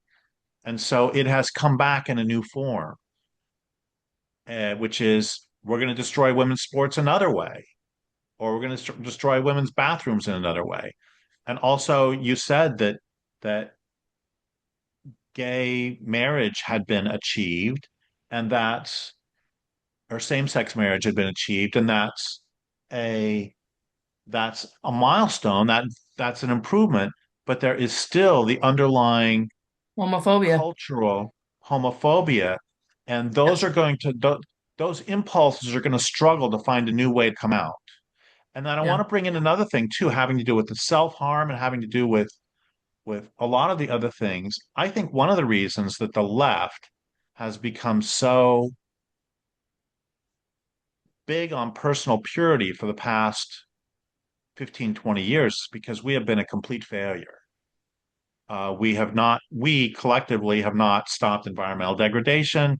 We have not stopped the increase of power and money differential between the rich and the poor. So we fail on those issues. Yes. But there's Yes. this great line by Erich Fromm, which is he changed Descartes' "I think, therefore I am" to "I affect, therefore I am." We have a desperate need to be effective in the world. Well, if I can't affect real change in the world, this environmentally, well, if I can't affect real change in the world, at least I can take a shorter shower. At least I can drive 1 mile less. At least I can change this one thing in my, even though it doesn't, we all know it doesn't do anything on the Yes. big scale. Yes. Yes. And the same thing has happened elsewhere that if I can't really affect larger social change, at least I can get this comedian canceled. At least I can get this writer canceled. At least I can feel effective. I mean, it's kind of like the kid who's abused then abusing a smaller kid. We still and the way this ties to this self-harm is that okay, I'm going to go a different direction, but I'm going to tie it back, which is decades ago, I interviewed this guy, Luis Rodriguez, who wrote Gang Days in LA, La Vida Loca. And it was about how he was a gang member and he got out through the literature revolution. And one of the questions I asked him is, why do so many gang kids stand on street corners shooting at mirror images themselves? And he said, it's because they're teenagers and teenagers want to die. They have to want to die, but nobody's telling them that this death is metaphorical and spiritual. That this death is the death of the child to become an adult. Mhm. There's this transformation that takes place, and they understand in their bodies that they have to die, but nobody's telling them, dude, this is a spiritual transformation. This is not physical death. And so they shoot at mirror images. They do. And it's the same thing here. We understand that we're living in this system that is entirely out of control. We're living in this system that teaches us to hate our bodies, that the body is meaningless, that the mind is everything. And I mean, everybody says this. I was not particularly uncomfortable during puberty, embarrassed, but not, oh my God. Like, I remember this one guy, we're all taking a shower after gym, and I'll just say this. uh, Women don't know this, but guys have random erections when they're 14, 15. And some guy got an erection in the shower just randomly. Poor guy. And he got teased for that for, you know, the rest of junior high and high school. And so there's awkward moments at the very least. And oh, I love this. Have you ever heard of St. Augustine? Well, of course you've heard of St. Augustine, but do you know how he talks about the unruly penis? Oh, this is great. This is one of his problems with this is how he this is one of the ways that he manifested sort of this body hatred is he was talking about the unruly penis because sometimes it goes to attention when you don't want it to, and sometimes it doesn't when you do. And it doesn't behave. And he said that the fact that the penis does not behave according to will is a lesson from the Bible of the disobedience of humans from God, that the penis itself was a manifestation of the body's corruption and disobedience. It's all of this body hatred just melded into two little words. And and so we get these kids who are in this of long tradition of body hatred, and then you combine this with the society of the spectacle, you combine this with this other form of body hatred of overwhelming pornography just flooding, and the whole sex posy thing where um it's all remarkable. It was remarkably black and white. It's it's it's that it's stunning to me the stupidity of this as well, that the argument is because at some point in the past and at some point still in some places presently, homosexuality is considered sinful or harmful, and that's wrong.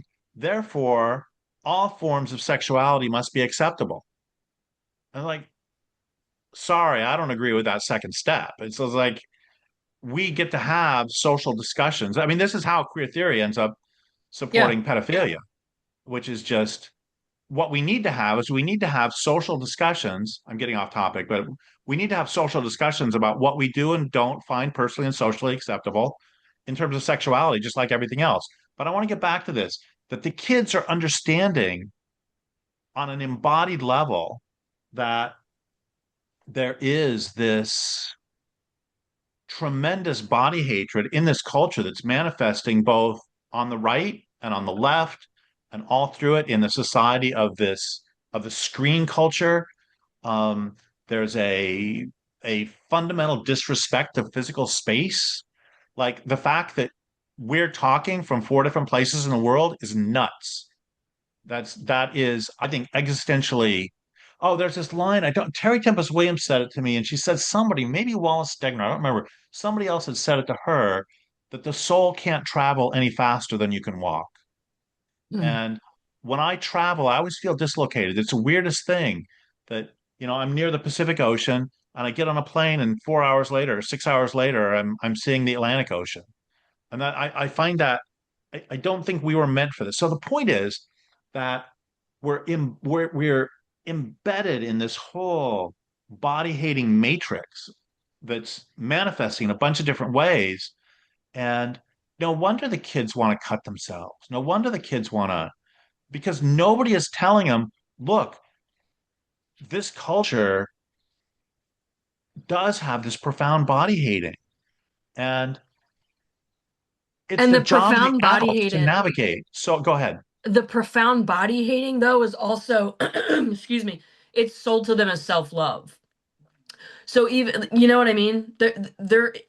the especially when in terms of medicalization for gender distress, it's sold to them not only as self-love, but as the only option to be your authentic self. When you talk about porn and the sex positive culture that they're living in, they're being sold this bill of goods that it is a positive thing and an empowering thing to have multiple sex partners, do any kind of sex act that they see in porn. Like they're being sold the idea that this self-hate, this bodily self-hate that you're talking about is the actual opposite. So they are just completely upside down. They're not feeling good about themselves, but they can't even figure out why because they're being sold this lie that what is truly self-hatred is empowering and self-love. So everything has been completely turned upside down, and kids can't figure that out. It is our job as adults to guide them. It is our adults as when they're little children to reinforce what is reality. That's why at some point you have to tell kids that Santa doesn't exist. It's our jobs when they're adolescents to steer them through a course that will eventually put them on a course to adulthood. And we are failing them miserably, and we're letting them be raised by screens. Yes, thank you for that. I completely agree. Sorry, thank And you. no, no, no, don't apologize at all. It's great. And I want to add one more thing to it, which is I was just having a conversation with my sister the other day, uh, who was talking about, she was saying that somebody had asked her um, what her what her identification is. And she had said, well, I don't know. And we were talking about that, and she said, I don't really identify as a woman. I don't really identify as an engineer. And I said to her, that's great because neither woman nor engineer are identification. They're both real things. You have a degree in engineering, which means you are an engineer. I have a degree in physics, therefore I'm a physicist. I am not a working physicist, um, but it's not something I don't identify as a physicist. I actually have the degree. On the other hand, I don't have a degree in economics. So, there are and and identity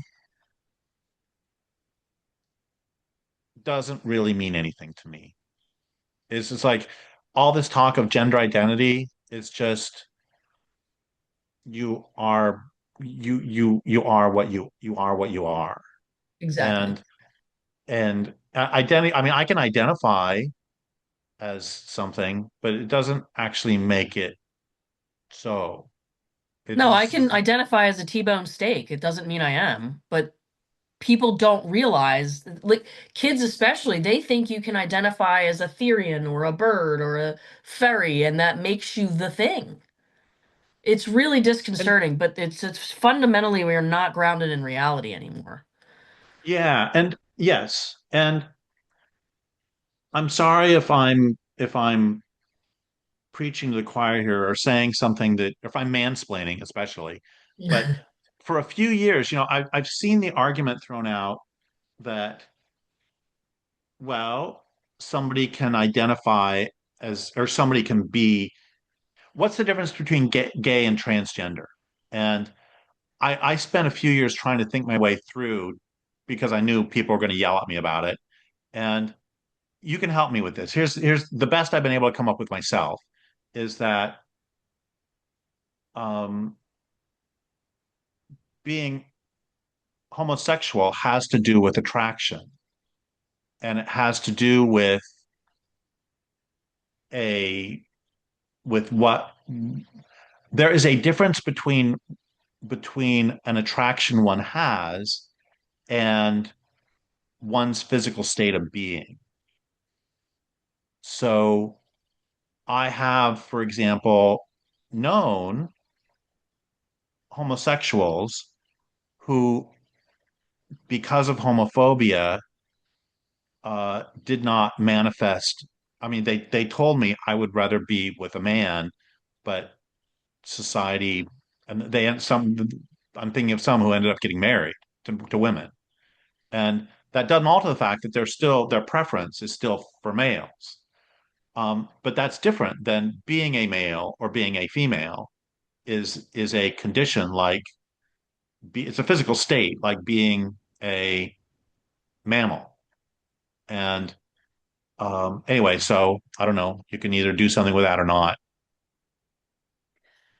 So, Derrick, I want to ask you a basically kind of probably my wrap-up question. Okay. So, I want to frame it up a little bit for you. I sometimes worry as a I don't know if, as a leader in this movement that we are going to see a parent sometime go shoot a surgeon who cut up their child or go blow up a Planned Parenthood or see somebody who is medically harmed go to what many people would see as an extreme reaction. And when we're talking about, this physical violence that's occurring on these people's bodies, um, do you ever, do you feel like you, in the end, made the right decision to keep writing and not go blow up the dam?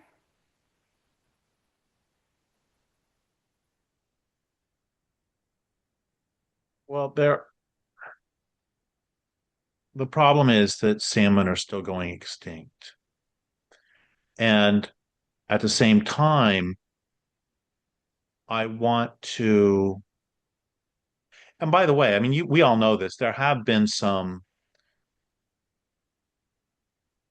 gender doctors, what do we call them? Um, who have Ghouls, been, what? ghouls. Yeah, who have been assaulted, but it hasn't been by gender critical people. Um, it's the two cases I know of for sure have been their patients, Hmm. and there may be others. And I I am someone who, I mean, in my books, I have attempted to wrestle with the question of with questions surrounding violence. I think that there are very important discussions to be had about it. And having one of the things I say about that is the same as about sex, is that I think we don't have intelligent discussions about what violence is or what violence we do and don't find socially acceptable. And for example, just as to make it easy, I think most of us, under most circumstances, would find it morally acceptable to do an act of violence to a carrot. Every time you eat a carrot, you're killing it. And that, I'm not making an absurd example. That is an act of violence to the carrot. And most of us find that acceptable. And most of us, under most circumstances, would not find it morally acceptable to do an act of violence to a human being. I would agree with that. And on the other hand, most of us find it morally acceptable to collectively kill the planet. And and I think we need to have discussions about what we personally and socially find. I mean, I think death penalty discussions are really important. At what point? I mean, and it's fine to disagree. I think it's perfectly acceptable that the state killed Ted Bundy. And I have people I respect who completely disagree with that. That's fine. I think we need to have those discussions. But having said all that, I find the assassination of people with whom we politically disagree to be abhorrent. Um, I uh,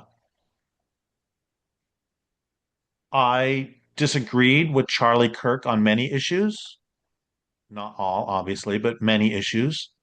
And I was appalled at the celebration on the left.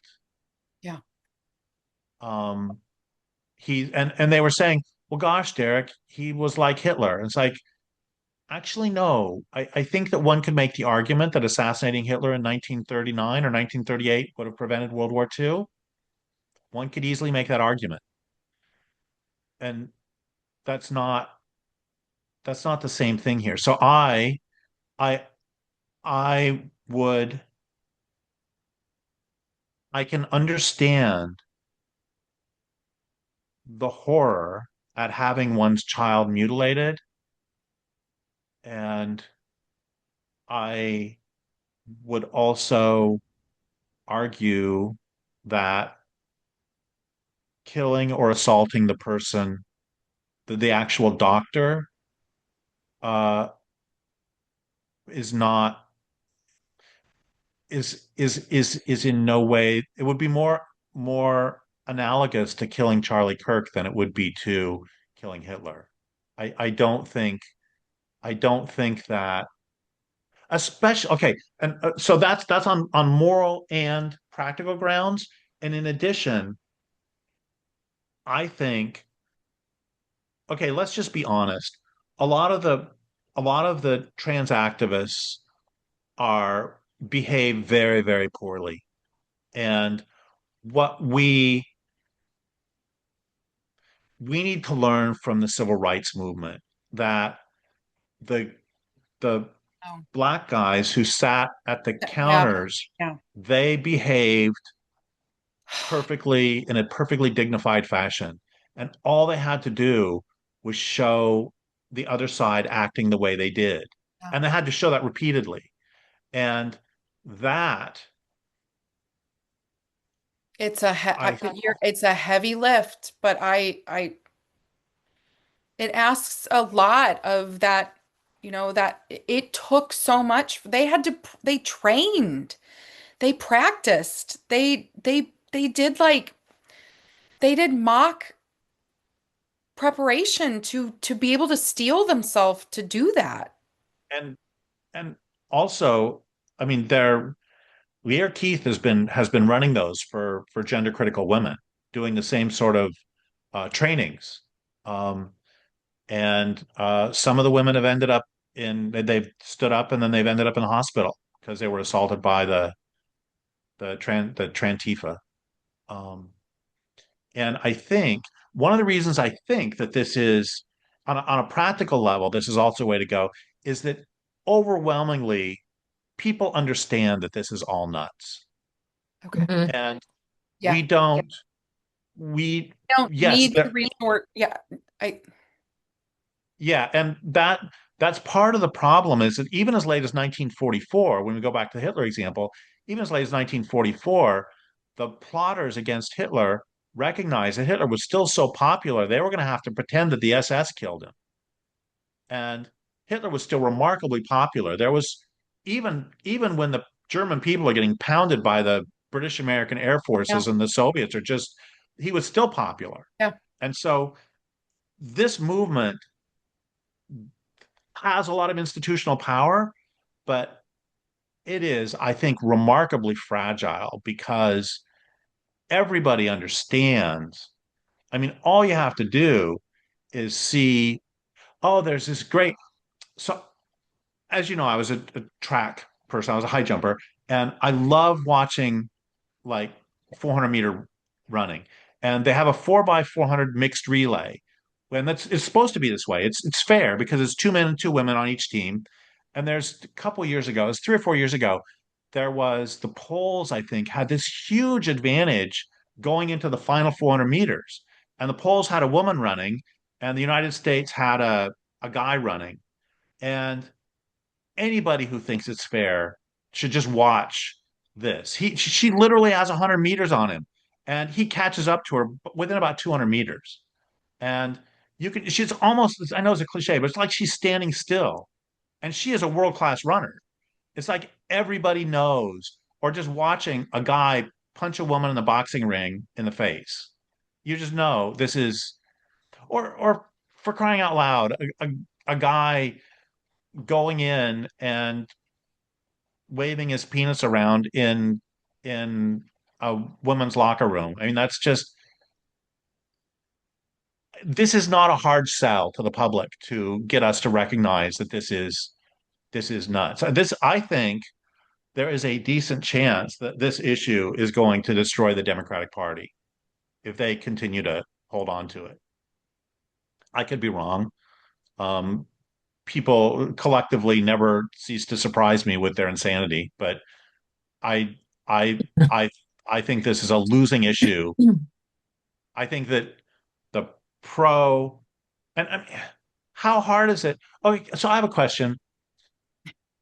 What percentage of people, male or female, who have who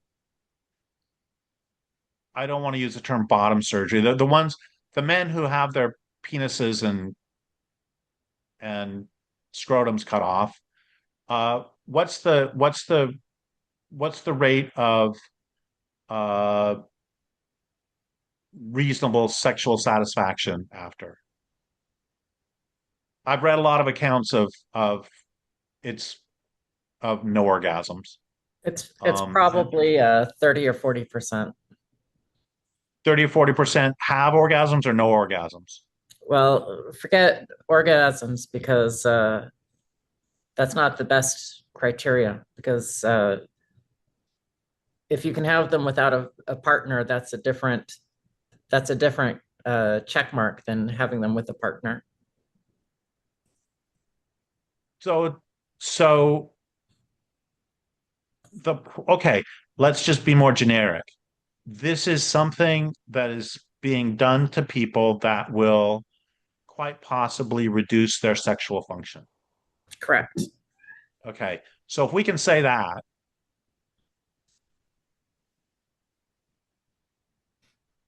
I, Broadly, it does quite generally to the majority of people. To the majority of people.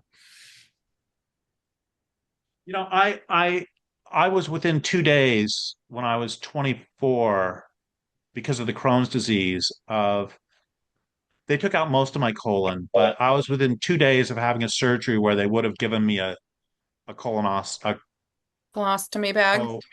colostomy bag. Yep. And I remember they sent someone in to reassure me about this, and they sent in like a 70-year-old woman who said, "No, I had one. It didn't really affect my sex life." And it's like, sorry to be ageist, but you're 70. Yeah. Um, I still have my entire, and that would not have affected my genitals, but I got to tell you, that still would have affected my sex life. And I don't think that somebody should mess with somebody's sex life unless their life is endangered. I don't think somebody should take a chance with messing with somebody's sex life. I mean, when we were mentioning inventions, nature's inventions, metabolism, photosynthesis, sex, sex is one of the most wonderful gifts that we get as living beings. And I just don't think it should be messed with. Derrick, we are going to have to wrap up for now, but I want to ask this. I would love to check in with you from time to time. I think we need more philosophical discussions. I think you and Lauren should potentially have some more philosophical discussions as well in the future. And I am so grateful that you took the time today, but I'm also just so grateful that you continue to be a voice in my own life that helps me to think about things in a way that brings a depth to it, but also just grounds it in hope and where I want things to be in the future. So I really appreciate you taking the time to talk with us today. Well, thank you for all your wonderful questions and for all your wonderful work. And I think there's a difference between the issues that I work on mainly and the issues that you work on mainly, all of you, in that I really think that your issues are winnable. I think environmentally, you know, that we're fighting a really tough battle. I think you're fighting a tough battle too, but I think yours is absolutely eminently winnable. I think we could see, I could be wrong, but I think And within 5 or 10 years, I think you could see a pretty much a victory. and I so hope that that is true because I want to be able to pivot back and bring us back to having the conversations around the cultural change that you have been discussing for decades. Well, thank you. And Corey, it seemed like you wanted to say something. You put your Corey's got hand to up wave and I goodbye. I gotta oh, I okay. gotta run. Okay. I'm turning into a pumpkin. Okay. It was wonderful to talk to you again. Yeah, it's great to talk with you too. Yeah, this was great. And yeah, we can do more interviews whenever you want. Um, and like we said, I need to interview you too. And yeah, we'll arrange that. Perfect. Okay. Okay. As we close today, I reflect on the conversations that took us from new federal passport identification, the rules and how they're changing, all the way to these big questions about how we get out of this cultural quagmire. We also discussed how we might move forward in restoring reality, responsibility, and protection. I want to give a huge shout out and thank you to Derrick Jensen for joining us for such a thoughtful, challenging discussion. We hope that you will follow his work. I also want to express our deep gratitude to Leanne Owen and to the entire LGB Courage Coalition writing and volunteer teams. None of this work happens without you. We plan to always bring you this content for free, but if you believe in safeguarding children, defending LGB rights grounded in sex, and pushing institutions to follow evidence rather than ideology, your donations help grow this movement and also support getting great content. We don't have mugs yet, but hopefully we'll have some for you in the future. For those of you who want to also think about ways to stand with us in person, I'm going to continue to recommend that you save the date for January 13th on the steps of the U.S. Supreme Court. You can join the LGBT Courage Coalition in Washington, D.C., as we stand together for fairness in girls' sports and the integrity of sex-based law. As always, stay well informed and ready to dissent.